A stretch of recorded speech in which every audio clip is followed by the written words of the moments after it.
Man, you need some Liberty stickers for the back of your truck. At LibertyStickers.com, they've got great state hate, like Pearl Harbor was an inside job. The Democrats want your guns. U.S. Army, die for Israel. Police brutality, not just for black people anymore. And government school, why you and your kids are so stupid. Check out these and 1,000 other great ones at LibertyStickers.com. And of course, they'll take care of all your custom printing for your band or your business at TheBumperSticker.com. That's LibertyStickers.com. Everyone else's stickers suck. All right, y'all, welcome back to the show. I'm Scott Horton. Our first guest today is Kingston Reif. He is Director of Nuclear Non-Proliferation at the Center for Arms Control and Non-Proliferation.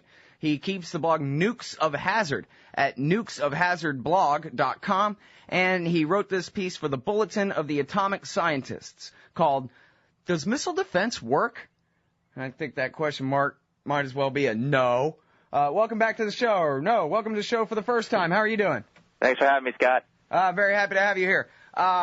Great article. Very interesting subject to me. First of all, the amount of money involved. Second of all, I don't ever want to get nuked in my jammies in the middle of the night if I can avoid it. And so I sort of kind of somewhere back in the back of my head, I got the idea that maybe it would be legitimate for my government to work on having a missile defense system if they weren't running roughshod picking fights all over the globe. But, you know, if they had a real defensive strategy, then maybe I wouldn't have a problem with this. But then also it would have to work to be worth all the money. And it sounds to me like you don't think it works very well at all. Well, I certainly take your sentiment about how clearly none of us wants to have nuclear weapons be used against the United States, or as you nicely put it, I don't want to be nuked in my pajamas. But absolutely, a condition for deploying a missile defense system should be that it proves to be effective in operationally realistic conditions. That means in conditions that the defense would actually have to combat an enemy missile launch from, say, a North Korea and Iran. And the testing of our missile defense systems to date has proven that particularly the system that we have to defend against intercontinental range ballistic missiles has not proven to be particularly effective. Not to mention that Iran has yet to demonstrate a capability to deliver a long-range missile capable of reaching the U.S. homeland, nor has North Korea, although it appears to be making progress in that regard, as demonstrated by its recent successful launch of a rocket in December of 2012. Mm-hmm. Well, I'd say forget Iran. That's all just a red herring. They've demonstrated no interest in obtaining nuclear weapons this entire time. That's all just a bunch of hype. North Korea, on the other hand, is something different. I guess sometime in the future, presumably they will be able to reach San Francisco or something like that with a ballistic missile. Well, let me ask you this. When they do all these tests, we hear from time to time, wow, look, they got an interception, and then we hear a couple days later, well, they pre-programmed the missiles where in the sky to meet, that kind of thing. Have they ever had a successful test that wasn't a put-on like that? Well, I think it is fair to characterize the tests of our long-range missile defense interceptors as highly scripted. For example, to my knowledge, our long-range defense systems has yet to be tested against potential adversary decoys or countermeasures. And the U.S. intelligence community believes that if North Korea or Iran decides to and then becomes capable of developing a missile that is capable of hitting the U.S. homeland, they would also have the capability to pretty cheaply develop decoys and countermeasures designed to fool U.S. missile defense systems. And scientific report after scientific report have made it very clear that in order to be effective, the U.S. missile defense systems will have to demonstrate a capability to deal with decoys and countermeasures, and they have yet to do so. Furthermore, our existing long-range defenses, and note that we have about 30 long-range missile defense interceptors deployed in Alaska and California currently. This system has yet to be tested against any kind of target test missile with an intercontinental range. So that is to say that the system has yet to even be tested against the kind of missile that to be launched from Iran or North Korea that would be needed to hit the United States. And here's even another one for you. Of the 30 or so interceptors that we currently have deployed in Alaska and California, approximately 10 of them are a newer, more updated version of the interceptor, and these newer interceptors have yet to go through a successful flight interceptor test, to say nothing about actually being tested against decoys or countermeasures or a target missile with an intercontinental range. That is the most ridiculous thing I've ever heard. So wait a minute. I ask you, hey, have they ever done a test where they didn't script it and where both missiles weren't pre-programmed where to meet in the air? And your answer was, actually, no, they never tested them at all. Never mind even, the scripted ones. That was some other missile model or something, I guess you're telling me. Well, so basically what I'm trying to say is the existing interceptors that we have, they've been tested in highly scripted conditions, but they haven't been tested in an environment that one might call operationally realistic. I see. Okay, so they have done tests, but just not, well, I thought you said not against the kind of missile that North Korea could have. Right. Well, they haven't been tested against a missile of an intercontinental range. So, yes, the kind of missile. So even scripted or not. Right. So the kind of missile that North Korea would need to reach the U.S. homeland, a missile of that kind of range, no, they have not been tested against them. Well, all right. So now tell me this: are these heat-seeking missiles? No, they're not They're not heat-seeking missiles. They're the idea behind the U.S. missile defense system is called hit-to-kill. So during the Cold War, when we were initially interested in developing missile defense systems, for a while we actually flirted with having nuclear-tipped interceptors. The idea being that you just blow up a big area in space and hope to get the incoming missiles. But obviously there are a lot of downsides to doing that. So the idea behind the current defense is to have what's called a kill vehicle atop a long-range booster rocket, and to launch this thing into the atmosphere. And the idea is to hit an incoming enemy missile with this kill vehicle and have the actual force, the kinetic force of the kill vehicle, actually run into an incoming warhead and destroy it kinetically in that way. So now these interceptors don't contain any kind of explosive, just uses the force and speed of the impact with an incoming warhead to destroy it.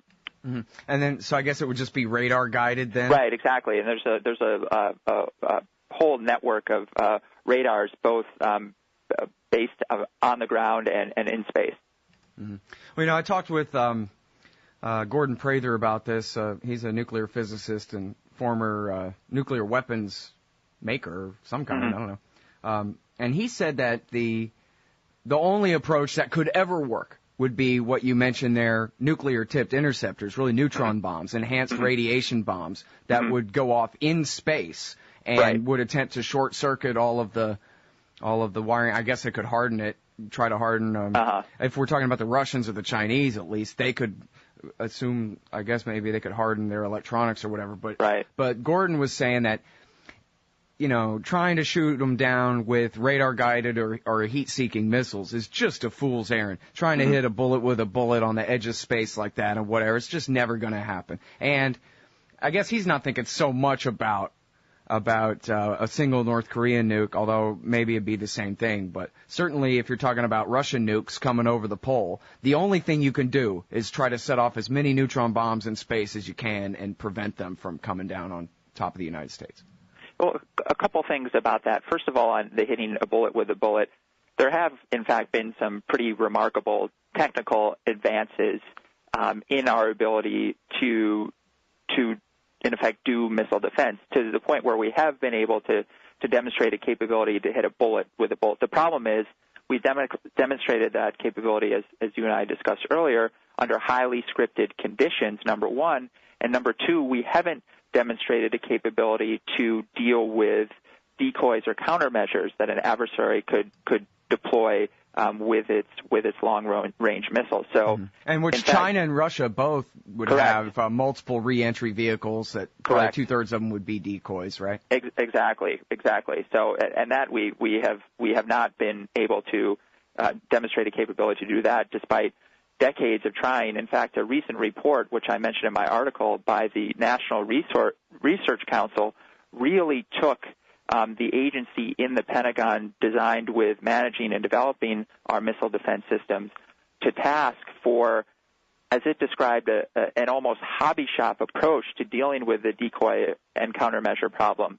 And in fact, noted that we haven't made very much progress in that regard, despite the fact that it's essential to having an effective defense. And in terms of one of the advantages, getting back to this issue of having nuclear-armed interceptors, obviously there are many downsides, but in theory, one of the advantages is that in addition to just destroying the actual warheads, you'd be able to destroy the decoys and countermeasures as well, and you just take care of it all. So. Mm. Well, now, when they did the Iron Dome thing in the last invasion of Gaza, I mean, they're basically just shooting down bottle rockets, and they didn't even do better than 70-something%, right? And these are just, they might as well have been throwing rocks over the wall. Well, and this is, excuse me for a second, this is one of the big misconceptions about the Iron Dome system, which is that it wasn't dealing with the kind of long-range missiles that, a North Korea or Iran, in the event they ever acquired those, would actually launch against the United States. As you noted, the missiles the Iron Dome was dealing with were very short-range rockets, all of which operated inside of the atmosphere, meaning, there were no real decoys or countermeasures. And just the difference in speed, for example, between something like Iron Dome and something like an intercontinental ballistic range missile is just, there's a huge orders of magnitude difference. So the challenge in dealing with something like Iron Dome, is much less difficult than longer range or intercontinental range ballistic missiles. That's not to say that what the Israelis did was a remarkable achievement, because they were able to shoot a lot of these sort of more primitive rockets launched from the Gaza Strip down. But we should be mindful of the fact that there's enormous difference between trying to shoot down slower, much shorter range rockets, and which by the way, these rockets were armed with conventional arms, not nuclear weapons. Right. And then trying to shoot down, a much longer range missile that's going much faster, that operates outside the atmosphere, and that could include decoys and countermeasures, and that, potentially could have nuclear weapons on it. Yeah, it's funny how many people cited that as proof of the efficacy. Missile defense works because of Iron Dome, exactly. Yeah, right. It's ridiculous. Yeah, I think it was Rand Paul was saying, "Oh yeah, we ought to ring Washington D.C. with this." Like there's, an Indian reservation right outside of town where they're throwing bottle rockets over the wall. Yeah. Well, Paul actually said that we should protect numerous sites in D.C. with a kind of Iron Dome-like system, including the U.S. Capitol. And we joked internally here at our office that and noted that, well, in fact, the Capitol already has an Iron Dome. Yeah. Well, don't you go getting detailed on him. He's going to get lost. It looks like marble from here. I don't know. Anyway. All right. So listen, let me ask you about money. I just read a thing this morning at Alternet about here's the top 5 or top 10 military industrial complex fund recipients in Congress, and Buck McKeon was the number 1 on the list. And then I flipped over to your article and I thought, yeah, I did read his name in this thing. He's the number 1 proponent of missile defense in Congress. Well, there certainly is a pork barrel element to the U.S. funding for U.S. missile defense programs. And it's pretty ingenious if you look at it closely, because nearly every state in the United States has some kind of program related to missile defense, which means a lot of congressional districts have some kind of program related to missile defense. And this isn't something that's just specific to missile defense. This relates to other defense programs as well. So in turn, you have pretty strong bipartisan support overall for the missile defense effort. Obviously, some members get a little bit more than others, but but that is, one thing that that advocates of a more sensible approach to missile defense have to take into account, that there is overwhelming bipartisan support for key aspects of the program, in part because there are, constituencies for it all across the country. Can you give us any kind of ballpark about how much money has been spent on this since, I don't know if you want to go back to Reagan or, since the 21st century? Right. Well, since the Missile Defense Agency, which is the Pentagon agency tasked with developing and researching the U.S. missile defense, has a chart up on its website, and since 1985 is how far back it goes, it lists about well over $150 billion in spending on U.S. missile defense systems. And I think the most recent chart goes up until about, from 1985 till about 2011. So that's $150 billion in a period of about 25 years or so. But that doesn't include a lot of the expenditures on missile defense systems before 1985, and there were many. Nor does it include expenditures on missile defense systems that sort of fall outside the jurisdiction of the Missile Defense Agency. For example, the U.S. Army's Patriot missile defense system, right, which most people have probably heard of. So it's an enormous amount of money. I don't have an exact figure, but as I said, the Missile Defense Agency has the figure of about $150 billion. Mm-hmm. All right, now, really most importantly, I guess it's sort of a good thing we save this till last, you talk about in your article the false sense of security, that that assuming, well, never mind if it works, right? If D.C. believes that it works, then that means that they basically have better armor to wear to their fist fight, which just is a bad incentive for them to go and cause more trouble. And then you also mention in there how China might react. Say if we start putting more and more missile defense systems installed in South Korea, that, to them, we have this whole other Asia pivot policy, obviously, which is all about containing them. They're going to see, oh, yeah, right, the threat of a North Korean missile as a red herring, and that the whole thing is really about them, just the same way as the Russians don't believe for a minute, and why would they, that missile defense systems installed in Poland have anything to do with Iran, when it's all about creating the ability to do a first strike on them.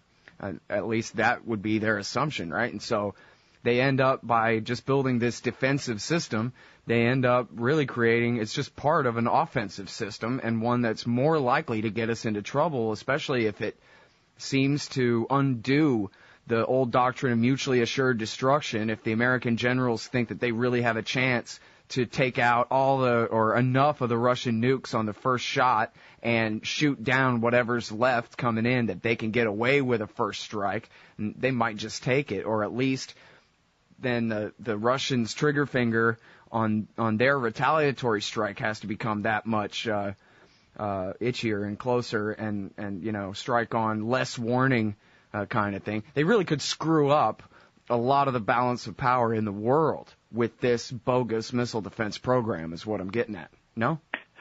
Well, the Russians and the Chinese have clearly expressed a lot of concern about the direction of U.S. missile defense programs. You were right in noting that one of the risks of specifically designing missile defense against Russia and China is that it could undermine stability with those two countries and cause them to take steps such as perhaps building up their nuclear forces that in turn are detrimental to U.S. security. In Russia's case, they're concerned that the plan we have for missile defense in Europe will ultimately, or later phases of that system could one day be directed at them. And then, as you sort of alluded to, the Chinese are worried that the missile defense systems we're building up with our allies in East Asia could also be not simply directed at North Korea, but could be directed at them as well. And I think that's the case to the extent that we are going to move forward with regional missile defense systems in Europe and in East Asia, that we have to be pursuing much more transparency and confidence building with Russia and China about the real intentions for our missile defense programs to ensure that they don't take steps in response to these deployments that could lessen both our security and the security of our allies. And to date, I don't think we have been nearly transparent enough with either country about what it is we're planning to pursue. Because if the real intention of these systems is only directed against Iran and North Korea, then there are things that we should be able to do with Russia and China to ensure that it is in fact the case. Right, but it's not, though. That's the thing. It's a ridiculous lie. And when George Bush first told it, the whole world laughed. Putin was live on TV that night laughing and guffawing and slapping his thigh, and all the TV news people agreed too. Everybody knew that this is the dumbest thing anybody ever heard. They're putting missile defense systems in Poland on Russia's border to protect from Iran's threat to Poland. This was a ridiculous joke when they debuted it, and no one even pretended to take it seriously until Barack Obama repeated the same stupid nonsense. Well, and this was one of the reasons why ultimately the Obama administration was forced to abandon the Bush administration's plan for putting long-range missile defense interceptors in Poland and the Czech Republic, because, and particularly in the Czech Republic's case, their parliament was simply not going to accept this plan. And so I thought they were going ahead in Poland, though, no? Well, the Poles was a different story, but we were going to put 10 interceptors in Poland, and we were going to put a radar in the Czech Republic. The Czechs basically told us, no, you're not putting in a radar in our country. So that was one of the reasons why the Obama administration was decided to shift course to a system that was, at least at the beginning, based more on U.S. ships in the Mediterranean, and that was more mobile, and also a system that focused initially on the short and medium-range missile threat, which, oh, by the way, also happen to be the kinds of missiles that Iran has. But back to your point about, the Russian concerns about this system, an interesting opportunity here may be that the later phase of the Obama administration's plan for missile defense in Europe is supposed to be a system that is designed to deal with a long-range missile threat coming from Iran. Well, one obvious suggestion would be if the Iran missile threat develops much more slowly than anticipated, the idea being that if they don't actually move forward with developing an intercontinental range missile, and there's no indication to this point that they've made a decision to do so, do we really need then to move forward with the fourth phase of the current plan and to put long-range interceptors in Eastern Europe? If the Iranian threat isn't developing as planned, I think there's a case to be made for not deploying that aspect of the system, which in turn could assuage Russia's concerns. There you go. All right, I'm sorry we got to leave it there. Thank you so much for your time, Kingston. It's been good. My pleasure, Scott. All right, everybody. That is Kingston Reif. He is Director of Nuclear Non-Proliferation at the Center for Arms Control and Non-Proliferation. And he keeps the blog Nukes of Hazard at nukesofhazardblog.com. And you can check out his recent article at the Bulletin of the Atomic Scientists. Does missile defense work? Hey, y'all, Scott Horton here, inviting you to check out wallstreetwindow.com. It's a financial blog written by former hedge fund manager Mike Swanson, who's investing in commodities, mining stocks, and European markets. Wall Street Window is unique in that Mike shows people what he's really investing in and updates you when he buys or sells in his main account. Mike thinks his positions are going to go up because of all the money the Federal Reserve is printing to finance the deficit. See what happens at wallstreetwindow.com. And Mike's got a great new book coming out, so also keep your eye on writermichaelswanson.com for more details. Hey everybody, Scott Horton here, inviting you to check out the Future Freedom Foundation at fff.org. They've got a brand new website with new and improved access to more than 20 years worth of essays promoting the cause of liberty. And FFF's writers, including Jacob Hornberger, Jim Bovard, Sheldon Richman, Anthony Gregory, Wendy McElroy, and more, aren't just good. They're the best at opposing and discrediting our corrupt overlords in Washington and their warfare, welfare, regulatory police state. That's the Future Freedom Foundation's new and improved site at fff.org. Hey ladies, Scott Horton here. If you would like truly youthful, healthy, and healthy-looking skin, there is one very special company you need to visit, Dagny & Lane at dagnyandlane.com. Dagny & Lane has revolutionized the industry with a full line of products made from organic and all-natural ingredients that penetrate deeply with nutrient-rich ionic minerals and antioxidants for healthy and beautiful skin. That's Dagny & Lane at dagnyandlane.com. And for a limited time, add promo code SCOTT15 at checkout for a 15% discount. Hey y'all, Scott here.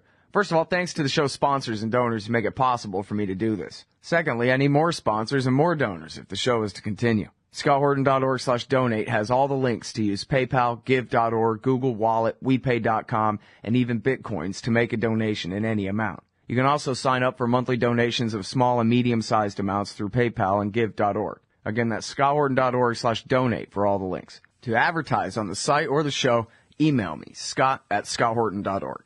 And thanks. The Emergency Committee for Israel, Brookings, Heritage, AIPAC, WINEP, JINSA, PNAC, CNAS, the AEI, FPI, CFR, and CSP. It sure does seem sometimes like the war party's got the foreign policy debate in D.C. all locked up. But not quite. Check out the Council for the National Interest at councilforthenationalinterest.org. They put America first, opposing our government's world empire, and especially their Middle Eastern madness. That's the Council for the National Interest at councilforthenationalinterest.org.